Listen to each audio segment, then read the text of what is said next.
अब बिल्कुल आसिफ, देखिए कांग्रेस बहुत उत्साहित है जिस तरह के नतीजे सामने आ रहे हैं और मंत्री प्रताप सिंह खाचरियावास प्रभारी रहे हैं बल्लभनगर सीट के, लगातार क्षेत्र में सक्रिय रहे हैं और आज जो है उनके लिए काफी खुशी के लायक जो है वो नतीजे यहाँ पर आ रहे हैं। लोग जो है उन्हें पहुंच रहे हैं बधाई देने के लिए जिस तरह के नतीजे आ रहे हैं और वल्लभनगर और धरियावत दोनों ही सीटों पर जो है वो नतीजे कांग्रेस के पक्ष में जा रहे हैं। हम बात करने की कोशिश करेंगे एक बार मंत्री प्रताप सिंह खाचरियावास से। सर, नतीजे जो है वो कांग्रेस के पक्ष में जा रहे हैं दोनों ही सीटों पर। आप लगातार थे वल्लभनगर सीट पे, लंबा वक्त आपने वहां पर दिया और नतीजे जो है वो कांग्रेस के पक्ष में जा रहे हैं, क्या कहें? देखिए, पहले से तय था और आप इस बात को जानते हैं कि गहलोत सरकार की जन कल्याणकारी और विकास की नीतियों को भगवान राम और कृष्ण का आशीर्वाद मिला है। और मैंने पहले ही कह दिया था, प्रार्थना कर दी थी कि हम चुनाव जीतेंगे, हमें लग रहा था। और मैंने तय किया कि श्रीनाथ जी के, सांवलिया सेठ के, एकलिंगनाथ के और उदयपुर के जगदीश महाराज के हम दर्शन करके उनके यहाँ पे उनको धन्यवाद देंगे, क्योंकि भगवान कृपा तभी करते हैं जब आपकी नीति, नियत और सोच अच्छी हो। भारतीय जनता पार्टी पूरे देश में झूठ की इमारत पर राजनीति कर रही है। लोग खून के आंसू रो रहे हैं। पेट्रोल, डीजल और गैस सिलेंडर की महंगाई से लोगों के घर में आटा नहीं है। और केंद्र सरकार की जो पॉलिसीज है, आप बताओ मुझे, 1000 रुपए के 3 सिलेंडर आते थे, तो रोज सिलेंडर भी चाहिए, पेट्रोल डीजल भी चाहिए। तो आप लोगों को मारोगे। तो मोदी सरकार और गहलोत सरकार में कंपटीशन था, दोनों को लोगों ने तराजू में तोल कर देखा, परखा। एक खास बात सर की टक्कर भाजपा से मिलनी चाहिए थी वल्लभनगर में और टक्कर दे रहे आरएलपी के उम्मीदवार वहां पर। देखिए, वहां का जो चुनाव था वो 4 एंगल फाइट थी। उदयलाल डांगी, बीजेपी ने टिकट काट दिया उनका, पिछली बार लड़े थे। तो जब बीजेपी ने टिकट काट दिया तो पूरी बीजेपी उदयलाल डांगी की तरफ डाइवर्ट कर गई, वो आरएलपी से। ये कोई आरएलपी का वोट नहीं है।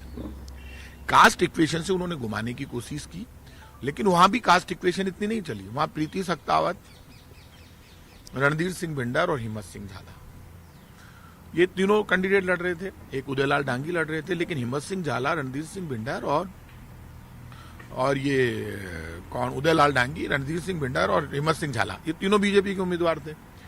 हमने जो चुनाव लड़ा हमारी नीतियों पर लड़ा और पिछले 27 दिन तक मैं खुद वहां पर रहा वल्लभनगर में। उदयपुर की दोनों सीट हमें जीत लग रही थी, क्योंकि जब इन्होंने गौतम लाल मीणा के बेटे कन्हैयालाल मीणा का टिकट काटा और जो इन्होंने रिएक्शन दिया चीफ मिनिस्टर अशोक गहलोत के जाने के बाद, जो छोटी भाषा का इन्होंने प्रयोग किया कि गौतम जी को श्रद्धांजलि देने, क्योंकि उसका रिएक्शन भी वहां देखने को मिला। चीफ मिनिस्टर के बारे में सब जानते हैं कि वो हमेशा जो मानव एथिक्स हैं, जो ह्यूमन नेचर है, उसको निभाते हैं। तो हमेशा सिर्फ कांग्रेस बीजेपी के नाम पर लड़ते रहे, किसी की डेथ हो जाए तो वहां तो जाना ही पड़ता है। तो जिस तरह का माहौल इन्होंने बनाया बीजेपी के लोगों ने, और उससे लोगों में रिएक्शन है, किसान आंदोलन, महंगाई, बेरोजगारी, झूठ ही झूठ। प्रत्याशी चयन का भी आप मानते हैं मसला कि प्रत्याशी चयन भाजपा की ओर से सही नहीं हुआ दोनों जगहों पे?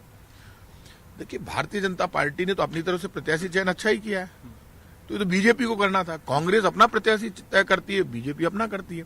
तो बीजेपी ने जब प्रत्याशी चुना तब जीतने के लिए चुना ने। जब वो हारेंगे तब ये बकवासबाजी करेंगे। तो तुमने तो क्या हारने के लिए चुना था? वो तो जीतने के लिए चुना था। तो ऐसा नहीं है कि कोई उदयलाल डांगी पहले नहीं लड़े। उदयलाल डांगी पहले बीजेपी से लड़े ने, तब तीसरे नंबर पे आए थे। तो अब बीजेपी ने तो अपनी तरफ से बेस्ट किया, हमने भी अपनी तरफ से बेस्ट किया। लेकिन हानि लाभ या सपयस जय पराजय विधि हाथ है, विधि सुदर्शन चक्र वाले के हाथ में, उसका आशीर्वाद हमारे ऊपर है। कामकाज पर मुहर आप मानते हैं कि सरकार ने 3 साल में जो कामकाज किए गहलोत सरकार ने, उस पर एक तरीके से मोहर है ये जनता की? 100% कांग्रेस की गहलोत सरकार ने जो जन कल्याण और विकास की योजनाएं बनाई, उस पर जनता ने मोहर लगा दी। हमारी योजनाएं जमीन पर उतरी। हमने 75% से ज्यादा घोषणा पत्र में किए वादे पूरे कर दिए। एक टीम भावना से अशोक गहलोत के नेतृत्व में सरकार के मंत्री, विधायक, कार्यकर्ता, हम भी एक कार्यकर्ता है, तो अशोक गहलोत की लीडरशिप में हमने ये चुनाव लड़ा। लीडरशिप सक्सेस हो गई। ये साबित हो गया कि अशोक गहलोत की लीडरशिप सक्सेस है। और ये जो नाम लेते हैं बड़े बड़े बीजेपी के नेता, रोज बकवास करते हैं, ओछा बोलना, गलत बोलना, जनता ने रिजेक्ट कर दिया। जो ज्यादा अपने मुंह से बड़ी बड़ी बातें करते हैं उनको रिजेक्ट कर दिया। उम्मीद क्या लगाकर चल रहे हैं, कितना अंतर वल्लभनगर सीट से कांग्रेस जीतेगी? कांग्रेस, मेरा मानना है कि जिस ढंग से ये टक्कर में आ रहे हैं, कौन, कुबिलाल जी करता हूं वापस, जो ये अंतर टक्कर में आ रहा है मिस्टर उदयलाल डांगी, तो ये मानकर चलना कि निश्चित रूप से ये जो टक्कर आ रही है इसका मतलब 25,000 से ऊपर वोटों से प्रीति सक्तावत जीत सकती है, जो मुझे लग रहा है। क्योंकि अब आगे जो रिजल्ट आएंगे उसमें बहुत जगह रणधीर सिंह भिंडर प्रीति सक्तावत से टक्कर में आएंगे, कुछ जगह पे हिम्मत सिंह झाला बीजेपी का भी टक्कर में आएगा। प्रीति सक्तावत ओवरऑल, मैं वहां एक एक गांव में गया हूं, सबको जाके मैंने हाथ जोड़े, भाई लाज रखना, और समझाया है, समझ में आई है, कोई घमंड नहीं। मैं खुद जमीन पर था, मैं भी तो कार्यकर्ता हूं कांग्रेस का, मैं कोई स्पेशल दोनों तो हूं क्या? मैं क्या होते हैं मंत्री, चुनाव में तो सब संतरी बन के घूमते हैं, मैं चपरासी बन के घूम रहा था वहां पे, तो पब्लिक ने देख लिया कोई मंत्री पद का। लेकिन हमारा विरोध नहीं था, बीजेपी का विरोध था, क्योंकि अच्छे दिन, 15 लाख, 2 करोड़ नौकरियां, भाइयों बहनों चिंता मत करो, अब और नहीं पेट्रोल डीजल की मार, अब की बार मोदी सरकार आ गई, निपटा दिया देश को। तो लोग आजकल, और फिर आप आश्चर्य करो, मेरे को ऐसे किसान मिले जिन्होंने कहा हमारे किसानों को मार रहे हैं। मैं क्या बोलूं, मेरे से ज्यादा वो लोग बोल रहे थे। वहां कास्ट इक्वेशन भी घुमाने की कोशिश की, लेकिन एक लिमिट होती है। आप किसी के ऊपर जुल्म करोगे तो जुल्म तो रिएक्ट होके बाहर आएगा। तो ये तो रिजल्ट आ रहा है, सफाया है बीजेपी का। सुन लेना आप, राजस्थान में अब की बार इनकी 79 सीटें हैं या 75 है। अगली बार ये बीजेपी के लोग इसी तरह घमंड की भाषा बोलते, राम से बड़े हैं।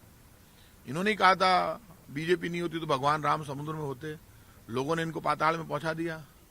इन्होंने ही कहा था अपने आप को हिंदुस्तान के गौरव, दुनिया के गौरव, स्वाभिमान के प्रतीक, हमारे आन बान शान के प्रतीक, महाराणा प्रताप का अपमान इन्होंने किया। तो भगवान तो देखते हैं ना, वो देख रहे हैं, वो हमारी मदद कर रहे हैं। और मैं तो हाथ जोड़ के कह रहा हूं, भगवान ऐसी मदद करो कि और लंबे अंतर से दोनों सीटों पर जिताना, और सच्चाई की जीत होगी तो ये सुधरेंगे। और एक जगह नहीं, ये सब जगह हारेंगे, तब जनता को रिलीफ मिलेगा। इतना घमंड, आप विदेश यात्राओं में घूमो ना, लोगों को रोटी तो दो, रोजगार तो दो। जो आपके मुद्दे हैं मेन, ये बीजेपी वाले ऑक्सीजन तो नहीं दिला पाए। आपको पता है कोरोना में ऑक्सीजन नहीं मिल रही थी राजस्थान को, इन्होंने खुद ने माना कि 201 मीट्रिक टन ऑक्सीजन कम मिल रही है, तो ये दिलवा तो नहीं। इनके 25 एमपी कहाँ है? 25 सांसद, 25 एमपी जिताए राजस्थान की जनता ने। एक एक जगह 5-5 लाख वोटों से जिनको जिताया, वो सिर्फ अपने घर के परिवार को संभालते हैं, जनता को नहीं संभालते। तो बीजेपी ने तो धोखा किया है, इसलिए निपटेगी।